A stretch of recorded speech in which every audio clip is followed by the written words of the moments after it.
Let's start with considering digital identities and have a closer look to passwords. When we asked how we can move around the internet and how to prove where we are on the internet, then we have to remind what we do, what we have to do before we start to use an internet service. Before we can do online shopping, for example, before we can download music or before we can participate in an open HPI course, we have to register. This registration is needed and is necessary for the service, and the service needs to be able to recognize the user, to remember what the user did, to remember what kind of resources the user is allowed. For example, in the case of online shopping, the shop needs to know who is shopping, who is downloading music, where to deliver the purchase. All this information that are needed to that end. For example, also the information for which account to debit the costs or to whom to assign, in our case of Open HPI, to assign the quiz results. Information is needed of the user. And in the phase of the registration, technically, this kind of information is collected. And the collection of this data provides a so-called digital identity. A digital identity, of course, that needs to be stored in the user database of that service. So when the user next time come by means of this digital identity, it can be identified who is the user. So digital identity is a collection of electronic data, a collection that characterize a user, that characterize a physical identity in the internet. So real person who want to shop online or want to download music needs a digital identity and needs such a digital identity on side of each service that he or she is using. So such digital identities are characterized by a username, by an email address, by the residential address, by an account number, by a bank account, by, for example, insurance number or other things, and a password. A user, that means a physical identity, can be on the internet with many different digital identities. For each service, another collection of digital data can be used to characterize the user. So new data may be entered for each registration process. For example, another username, another bank account, another credit card, another password. However, so far as possible, it is always important to safeguard the link between the digital identity and its user. Because the user is who is moving in the digital world for shopping, for learning, for other activities.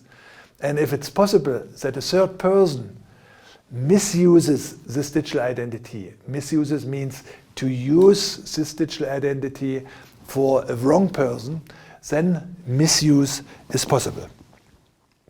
So if desired, a digital identity can also be obtained for a group of users, or even for other objects or services, entities, to access a service. When we speak about Internet of Things, then objects need to be identified in the digital world. So if we look to our Open HPI, perhaps you remember your registration. Before you start to use Open HPI, there is a registration page, and typically such a registration page comes with a formula where you have to give in here, in our case, first name, surname, email address, password, repeated password, OpenAPI is for free. If it would be a service you have to pay, then you have also to give your bank account or your pay method and other information. And all this information, this forms your digital identity in the case of OpenAPI. So in the user database of OpenAPI, this collection of data which characterize you is stored. And if you come and if you start to work, if you do homework, if you do a self-test, then the results is connected with your identity in a sense that if you continue tomorrow, then the system exactly knows what you already did and where you have to do the next step. Access control, this is that for a digital identity, which was established during a registration process, it needs to be clarified what are the usage rights that are attributed to the digital identity of the users. That means what kind of rights, what kind of data the user, the physical user that's identified by its digital identity is allowed to access. The usage rights, technically we speak from permissions, determine which of the service resources the user connected to the digital identity may use and which restrictions they are subject to. For example, if we look to OpenAPI, the question what kind of videos are allowed to be viewed, how the access examine, how to create videos, quizzes. For example, to create videos are allowed for the teaching team. The access to the exams are attributed and allowed to the users. So you see the different users characterized by their digital identity get different permissions to use resources of the service or to make use of the service. If we speak about access control, then typically this access control consists of two closely linked phases. The first phase is the authentication for a service, and here the user needs to be identified. The connection between the digital identity and the physical user needs to be found out. Precisely, that means the identification of a digital identity and thus of the users behind this digital identity. After the user is authenticated, there is a next phase, the authorization phase. And in that phase, it will be determined which resources of the service the identified user may use. And when we speak it more technically, then what are the permissions that are attributed to the digital identity which were authenticated in the first phase. So what kind of data are allowed? This user belonging to this digital identity is allowed to access what data he can read, what data he can write, and other things. Now the question is how to securely link this digital identity to the human user or to the object in the Internet of Things. So an authentication process in the physical world is quite easy. A human physical identity is considered by humans, the appearance, the hair color, the face, the voice is recognized, and then the human can identify a person, can authenticate a person by identifying its appearance. In the real life, there are documents for this authentication process, which helps the documents. These documents, they have a photo of a user, so the appearance can be checked, and such documents are identity cards, our passports, driving licenses, or others. When we like to do something similar in the digital world, when we want to authenticate someone in the digital world, we have to compare the digital identity with the user, with the physical identity. So when a digital identity, an account, is set up, this can be linked to a user by means of passwords or digital certificate, by ownership of special smart cards, fingerprint, facial recognition. So you see, like the identity card, like the password help in the physical world to identify a person. In the digital world, we need help by password or certificate or by a special property, by a face or fingerprint of the person. I already mentioned the authentication method to identify a user by means of his password. His username and password is most common. What is the idea of the password? The specification of the password is a common secret between the service, and outside of the service there is a digital identity, and the user of this digital identity.